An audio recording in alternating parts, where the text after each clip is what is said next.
Jalen Brunson missed 18 shots in Game 2 of the NBA Finals. 18! He shot 28%. He wasn't even his own team's leading scorer. And he is the single biggest reason the New York Knicks won the game. So how does a brick parade end with the trophy conversation? Let's separate the box score from the truth. Because we've been trained to judge a guard by one number, points, on good efficiency. And by that number, Brunson had a rough night. But basketball games aren't decided by season-long efficiency. They're decided by a handful of possessions, usually late, usually ugly. And on those possessions, Brunson was perfect when it counted. This is Game is Culture. Real quick before we dig in, if you like breakdowns that actually show the math instead of just yelling takes at you, go hit subscribe. It's free and it genuinely helps, so click it. First, let's be honest about how ugly the shooting really was. 25 shots, 7 went in. That's a make on barely 1 of every 4 attempts in a finals game from your franchise point guard. Add in 2 of 8 from 3. If I showed you only this line, you'd assume New York lost by 20. It's one of the rougher shooting nights a star will have on this stage.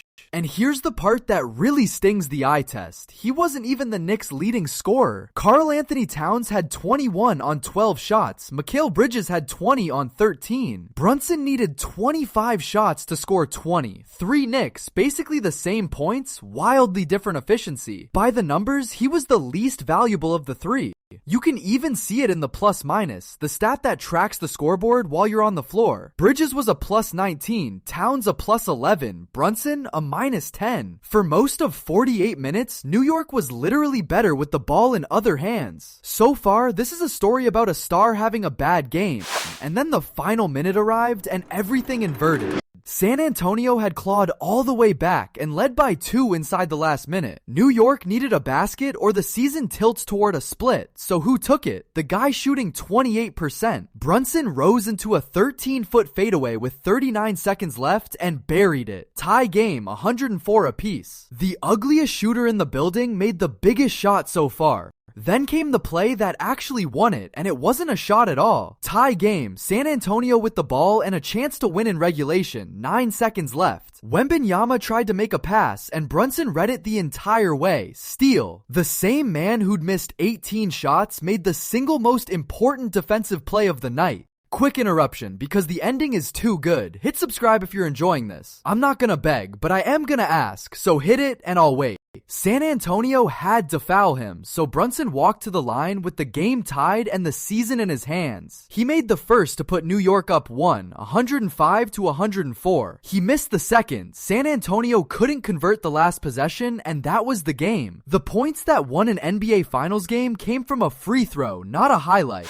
And this is where the box score and the truth finally split. Look past the shooting and you find the other line. 5 steals, not 1 or 2, 5. He spent the night being a pest on defense, even while his jumper betrayed him. And he saved the very best one for 9 seconds left in a tie finals game. Stars are supposed to score. Brunson won this one by taking the ball away. So plot the night honestly. On the shooting axis, he was near the bottom, 28%, minus 10, 18 misses. But on the leverage axis, the plays that actually swing win probability, he was at the very top. The tying shot, the steal, the go-ahead free throw, same player, opposite corners. The box score graded him a C-. The scoreboard gave him an A. Now the caveat, because efficiency does matter, and I'm not gonna pretend it doesn't. A star can't shoot 28% every night and expect to keep winning. The minus 10 is a real warning. If Towns and Bridges hadn't carried the scoring on efficient nights, those 18 misses sink New York. So this isn't a blueprint. It's a reminder that on any single night, the willingness to take and make the hard play can outweigh a bad shooting chart. But that's also exactly what separates a lead guard from a scorer. A scorer disappears when the shot isn't falling. Brunson kept hunting the ball, kept defending, and walked into the 2 highest pressure plays of the game like the misses never happened. That short memory, on this stage, is its own kind of skill, maybe the rarest one. So here's the whole paradox in one frame. 20 points on 25 shots is a night you'd usually lose. But a steal and a free throw in the final 9 seconds is a night you win a finals game. Brunson gave New York both in the same 40 minutes. Box scores remember the misses. Series remember the closer. And let's be fair about the volume, because it's part of the ugliness. Brunson put up 25 shots. Towns needed 12 to score his 21. Bridges needed 13 for his 20. So Brunson didn't just miss a lot, he used the most possessions to produce the least efficient scoring of the three. On a night his jumper was broken, he kept the keys to the offense anyway, which is exactly why the supporting cast is the unsung story. Towns went for 21 and 13 on 12 shots, brutally efficient. Bridges added 20 on 13 with a plus 19. Landry Shamet dropped 13 off the bench. That balance is what let Brunson have a 28% night and still climb into the closing minutes with the game tied. A one-man team loses this game by 15. He also wasn't clean elsewhere. 4 turnovers sit next to those 6 assists, so the playmaking was a mixed bag too.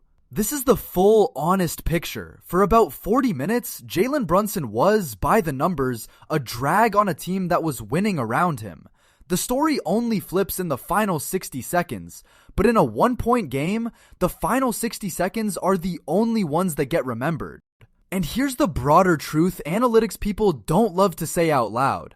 A star shooting under 30% almost always means a loss. The team usually goes down with him. What Brunson did, win a finals game on a night like that, is genuinely rare, and it happens through exactly the channels we just charted. Defense, composure, and a refusal to let the misses change his next decision. Now zoom out to the series, because this is the part that should scare San Antonio. New York is up 2-0, and their best player just shot 28%.